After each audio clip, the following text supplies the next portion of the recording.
আজকের লাঞ্চটা কিন্তু আমার হসপিটালে হয়নি, লাঞ্চটা করিনি। করেছিলাম আমার মেয়ে যে কলেজে ভর্তি হয়েছে হসপিটাল ম্যানেজমেন্ট কোর্স পড়ার জন্য, সেটা আমার হসপিটালের পাশেই ডিএসএমএস কলেজ, ঠিক আছে। তো ওদের আজকে রেজিস্ট্রেশনের দিন ছিল, কাল থেকে ক্লাস স্টার্ট হচ্ছে।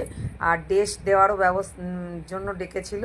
তো ওই সব সমস্ত কিছু করার পরে ওদের খাওয়ানোর ব্যবস্থা হয়েছিল ক্যান্টিনে। তো সেখানে সমস্ত গার্জিয়ান আর স্টুডেন্টদের খাওয়ানোর ব্যবস্থা হয়েছিল।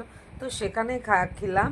আর দারুণ করেছিল, বাসন্তী পোলাও, চাটনি, পাঁপড়, আলুর দম আর পনিরের তরকারি, সম্পূর্ণ নিরামিষ হয়েছিল। এটাই হয়ে গেছিলো আমার কাছে খুবই মানে দারুণ ব্যাপার, কারণ আজকে সোমবার, আমি নিরামিষ না হলে খেতামও না।